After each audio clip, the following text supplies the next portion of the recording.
Cette année, mon choix s'est porté sur l'iPhone 15 Pro et non l'iPhone 15 standard. Mais la bonne question, c'est est-ce qu'il faut le choisir? Est-ce que c'est le meilleur choix? Je vous dis ce que je pense. Ça fait déjà plusieurs jours que j'utilise l'iPhone 15 Pro quotidiennement. De ce fait, n'hésitez pas à me dire sur quel iPhone vous êtes parti cette année ou si vous n'en avez pas acheté et pourquoi ça peut être intéressant. Donc Apple promet un nouveau matériau, de l'USB type C, un bouton d'action qui remplace le précédent commutateur, enfin bref, des évolutions, mais ces évolutions ne sont pas des révolutions. Tout d'abord, le design. Apple sait communiquer. Apple est une entreprise qui mise sur le marketing. Et je dois avouer que lors de l'annonce des iPhone 15 Pro, je me suis dit, waouh, l'iPhone est tout en titane. Mais non, pas du tout. Il n'y a que le châssis, donc le cadre qui est en titane. L'arrière est toujours en verre matifié. Mais l'iPhone est toujours aussi qualitatif. Pour faire simple, l'iPhone 15 n'évolue pas réellement en soi, mais les changements se font dans le détail. Et c'est ce qu'on ressent en main. Il est tout d'abord un peu plus léger et surtout beaucoup plus agréable à tenir. Les bordures d'écran sont déjà bien plus fines, mais surtout un peu plus arrondies. Et avec le châssis en titane, on a quelque chose de très agréable et qui ne coupe pas lorsque l'on glisse le doigt sur les bords de l'écran. C'est déjà une très bonne chose et en termes de confort, c'est très appréciable. Le titane apporte un aspect brossé. Donc les bordures ne sont plus plates et tranchées, mais très légèrement bombées. Ce qui fait qu'on a une meilleure prise en main, on gagne encore une fois en confort et surtout, on gagne sur la prise en main. Il y a eu quelques petites choses dites dessus, notamment que celui-ci s'abîmait avec les traces de doigts. Effectivement, j'ai eu des petites traces, mais il ne faut pas oublier que c'est un matériau brossé et donc un matériau qui prend les traces de doigts. On avait ça sur l'acier inoxydable et c'était une horreur avec certaines coques ou même les traces de doigts qui restaient incrustées dessus. Cette fois-ci, Apple décide de partir sur le titane dans l'aspect brossé pour éviter ça, sauf que les traces de doigts, on les a. Et après un petit nettoyage, c'est parti. À savoir aussi que vous allez sûrement le protéger et que donc ces traces de doigts n'apparaîtront pas. Il y a également la petite pomme qui est au dos. Et lorsque mon doigt passe dessus, j'ai l'impression que c'est un sticker. Donc en fait, on a tout cet aspect matifié et d'un coup, cet aspect un peu grippant lorsque l'on passe le doigt dessus. C'est pas désagréable, mais ça permet de voir cette différence de matière et donc de situer où est la pomme si vous décidez à jouer à où est Charlie avec la pomme à l'arrière sans le regarder. Le titane apporte également plus de légèreté. Enfin, on gagne que quelques milligrammes, c'est pas énorme. Et surtout, une meilleure solidité. Pour faire très simple, je pense que personne ne va s'amuser à faire tomber son iPhone pour tester la solidité et la rigidité du titane. Il y a des testeurs certifiés pour ça et donc je n'ai pas testé ça. Ces petites évolutions sont très appréciables au quotidien. J'aurais bien aimé que ce bouton d'action se trouve à un endroit où on a accès beaucoup plus facilement, ce qui aurait permis, comme sur certains smartphones Android, d'y avoir accès bien plus rapidement. Oui, un bouton d'action c'est fait pour être rapide et donc c'est fait pour avoir accès tout de suite à celui-ci. C'est un bouton déjà vu sur certains smartphones de chez Sony, notamment pour la photo, ou même certains smartphones outdoor comme chez Crostol, Blackview, etc. Enfin, j'en passe, ces boutons sont généralement très accessibles. Mais la chose, c'est que c'est très bien intégré dans le châssis. L'USB-C, ça fait plaisir, ça permet d'avoir des câbles universels, de ne plus réfléchir à quel câble utiliser chez soi. À l'heure actuelle, il n'y a que mes AirPods 2 qui ont un câble Lightning, mais comme je peux les charger sans fil, eh bien ça ne me dérange plus de ne plus avoir de Lightning chez moi.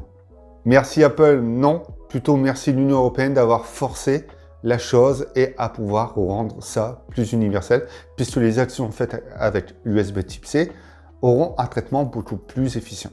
Mais c'est quand même un peu déstabilisant au début de passer du Lightning à l'USB type C. L'écran de 6.1 pouces OLED est simplement excellent. Le ProMotion au quotidien, c'est une tuerie. Ça s'adapte de façon automatique et de façon très naturelle, mais également à la fluidité du scrolling qui est très naturelle à l'œil. Et l'autre chose, c'est que j'adore les smartphones compacts, donc le format ne me dérange pas du tout. Je trouve ça très agréable au quotidien et pour moi, c'est très confortable. Non pas pour visionner du contenu dessus, jouer dessus, etc. mais plus à l'utilisation. Dynamic Island est toujours bien intégré, même si j'aurais préféré que cette pilule soit un peu plus affinée. Ça prend de la place, mais en même temps, ça n'en prend pas trop. Visuellement, lorsque la pop-up sort, eh bien, on ne s'en rend plus compte, mais un petit affinement aurait pu être fait dessus. Les raccourcis depuis Dynamic Island sont sympas, mais pas forcément bluffants.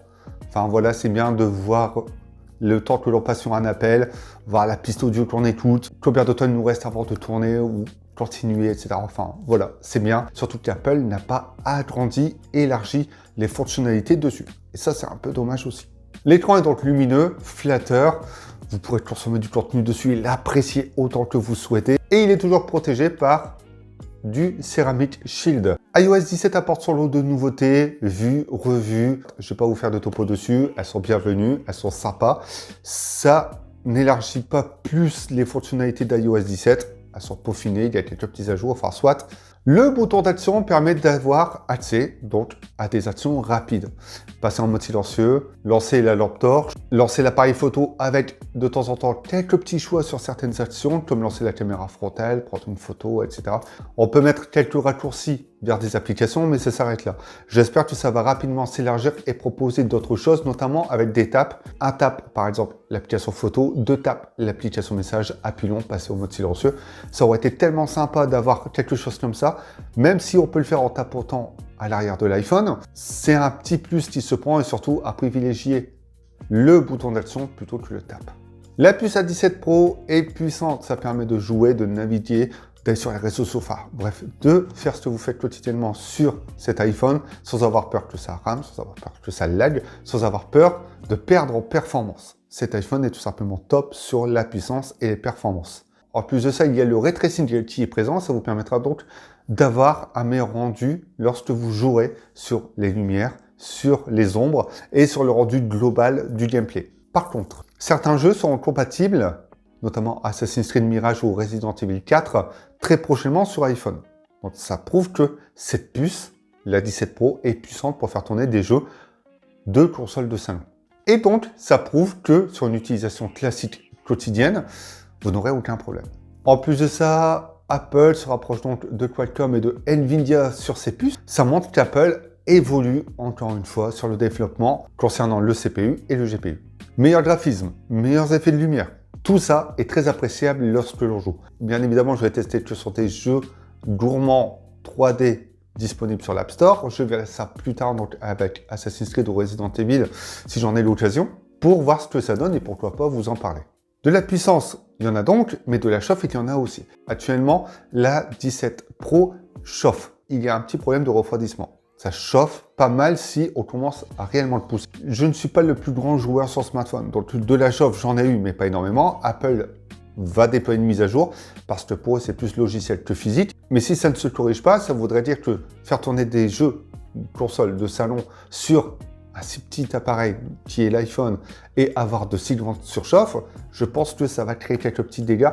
Et c'est tellement dommage qu'Apple n'ait pas prévu ça en conséquence, surtout au lancement du produit, et du moins à sa commercialisation. Mais toute cette puissance apporte également un plus sur la photo, puisque j'ai pu remarquer que la photo a évolué et on en parle tout de suite après. L'autonomie, c'est pas mal du tout. Sur mon meilleur temps d'écran allumé, j'étais à un peu moins de 4h30 à 50%, en ne faisant que du réseau social, en jouant que quelques minutes, en regardant des vidéos, etc. Avec une utilisation Wi-Fi et 5G, j'ai quand même trouvé que l'autonomie était très bonne. Maintenant, en moyenne, vous ferez 6-7 heures d'écran allumé, ce qui n'est pas mauvais du tout, et ce qui veut également dire que l'iPhone vous permettra de tenir la journée très facilement si vous prenez énormément de photos, de vidéos, si vous jouez un petit peu, si vous allez énormément sur les réseaux sociaux, etc. En plus de ça, l'USB Type C permet d'avoir un taux de transfert de 10 gigabits seconde, enfin du moins jusqu'à, si votre appareil est compatible. Ça vous permettra également de filmer en ProRes ou utiliser le mode log sur un SSD externe, puisque le taux de débit sera beaucoup plus grand, et ça vous permettra surtout de connecter un disque dur externe sur l'iPhone pour pouvoir filmer de façon professionnelle. Par contre, il faudra de l'USB-C 3.0, donc le câble à 80 €, pour pouvoir profiter de ça. Apple fournit désormais un câble tressé. C'est déjà une très bonne chose d'avoir ce type de câble qui s'abîme beaucoup moins dans le temps. C'est de l'USB 2.0. Bien pour charger, mais pas le meilleur pour le transfert et pour ce qui est de la proposition d'Apple sur ce que l'on peut faire avec cet iPhone sur un SSD.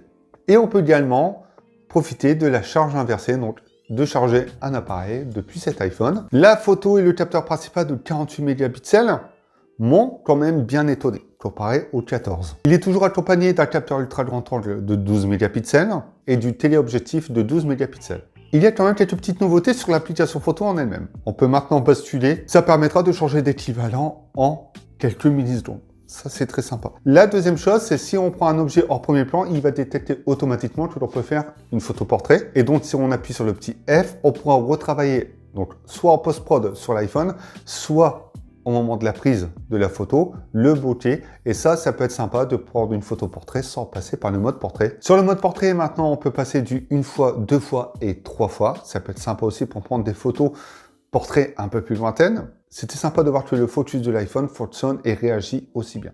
Dernière petite chose, on a maintenant une petite pop-up lors du zoom qui nous permet de bien nous cadrer. Ce que l'on connaît déjà également ailleurs. Pour le résultat des photos, il y a de grandes améliorations. Je trouve qu'Apple a fait un gap sur ce segment et ça permet d'avoir des photos plus réussies que sur le 14. En soi, j'ai trouvé que le rendu couleur, l'ambiance de scène, le piqué était meilleur que sur le 14 Pro. Après, je ne vais pas vous cacher, ça se joue à pas grand-chose. Pas grand-chose du tout. C'est simplement un peu plus saturé et un peu plus contrasté sur l'iPhone 15 que sur le 14. Mais c'est toujours flatteur à l'œil. Et ça se rapproche donc de ce que font la concurrence sur Android. Il y a quand même des petites choses qui me chagrinent. La première, c'est l'HDR. Même s'il a été amélioré, on a toujours des fenêtres chez soi qui sont brûlées. On ne voit pas ce qui se passe à travers cette fenêtre, même si c'est en arrière-plan, ça devrait être apparent. On a également cette absorption de lumière qui est trop énorme et lorsque le mode HDR va chercher des éléments, ça surcontraste. L'HDR est donc amélioré, mais un peu trop poussé. Alors, je parlais de l'absorption de lumière. Ça surexpose et ça surcontraste donc certains clichés. Parfois, je me déplaçais juste de l'autre côté d'un élément et la photo était totalement différente. Il faut déjà savoir que la cohérence entre les capteurs n'est pas la même. Donc sur l'ultra grand angle, ce sera moins surcontrasté que sur le capteur principal ou sur le téléobjectif. Et il y a également de la distorsion avec le capteur ultra grand angle. On sent qu'Apple a fait un cap sur la gestion, mais peut-être un peu trop. La dernière petite chose, c'est le flair. Le flair est présent tout le temps, tout le temps, tout le temps. Et c'est quelque chose qui ne se corrige pas, ou du moins un peu moins chez Apple, mais trop présent. En contre-jour, c'est le pire. On a des points verts qui s'affichent un peu partout et on a le soleil qui explose, littéralement. On a cette impression tellement la lumière éclate. On a également ça de nuit. Alors, de nuit, les photos sont vraiment top. Si l'exposition est bonne, il y a la lumière qui est juste, au final, on aura des photos super réussies. Mais derrière, dès qu'il y a une petite lumière, on aura du flair. Vous pouvez voir sur la photo de l'antenne relais où je suis exposé avec quelques petites lumières dans la rue et la photo est très naturelle. Dès que je bascule de l'autre côté sous le lampadaire, c'est terminé. On a le métal qui est jaune et non gris. Donc l'absorption de lumière se fait trop présente et le flair, que ce soit en photo et en vidéo, la nuit c'est encore pire puisque les lampadaires peuvent rejoindre le ciel. On a des petits points verts un peu partout à cause de l'absorption de lumière et lorsque l'on fait une vidéo ou une photo de nuit avec une lumière bleutée ou autre, eh bien on a un dédoublement qui apparaît et ça, encore une fois, c'est pas normal sur un smartphone à 1 200 €. Si vous décidez de partir sur un iPhone 15 Pro, faites-le, c'est votre plaisir, c'est votre choix. Moi, je l'ai pris et je n'en suis pas déçu du tout. Le seul point négatif pour moi et à l'heure actuelle sur mon utilisation, c'est la photo et la gestion du flair, comme vous avez pu le comprendre précédemment. Ce sont pour moi des choses qui ne passent pas sur la photo. Sur le reste, il est top. Cet iPhone 15 Pro est puissant, a une très bonne autonomie, a désormais de l'USB type C qui permet de faire d'autres actions intéressantes. Et en bref, on a le meilleur de l'iPhone que l'on puisse avoir cette année, du moins en 2023-2024. Sauf que l'iPhone 15 est tout aussi excellent et bien moins cher, et l'iPhone 14 Pro, avec un simple adaptateur Lightning vers USB type C, vous obtiendrez plus ou moins la même chose avec des performances un peu moindres. Le choix se fait selon le budget et selon ce que vous souhaitez. Parce que si vous voulez un smartphone qui soit équivalent, vous pouvez partir du côté d'Android. Et si vous voulez absolument un iPhone récent, vous n'êtes pas obligé d'attendre l'USB type C, le ProMotion, etc. La fluidité présente sur un iPhone 15, un iPhone 14 ou un iPhone 13 peuvent encore très bien faire leur travail en 2023 et 2024. Encoche, Dynamic Island, ça c'est un choix personnel. Moi personnellement, j'avais le 14, il faisait très bien le travail. Je suis parti sur le 15 Pro pour des choix un peu plus professionnel, mais au final, je me dis simplement que pourquoi miser 1200 € sur un iPhone alors que vous pouvez avoir le précédent bien moins cher. C'est le même raisonnement chaque année, que ce soit sur Android ou chez Apple avec des smartphones haut de gamme. Ce qui est apporté est minime, ça change un peu l'utilisation quotidienne, ça s'adapte à la façon dont on utilise un smartphone actuellement, mais c'est tout. Si vous avez des questions, n'hésitez pas à le faire dans les commentaires, je répondrai à vos questions. De toute façon, l'iPhone, je l'ai acheté, donc je vais le garder un petit moment. Vous pouvez également mettre un pouce bleu et vous abonner si cette vidéo vous a plu. N'hésitez pas à aller checker les autres vidéos si vous le souhaitez, notamment sur l'iPhone 14 et sur d'autres produits Apple. Je vous dis à bientôt pour d'autres vidéos. Pendant ce temps-là, prenez soin de vous et amusez-vous avec vos iPhones.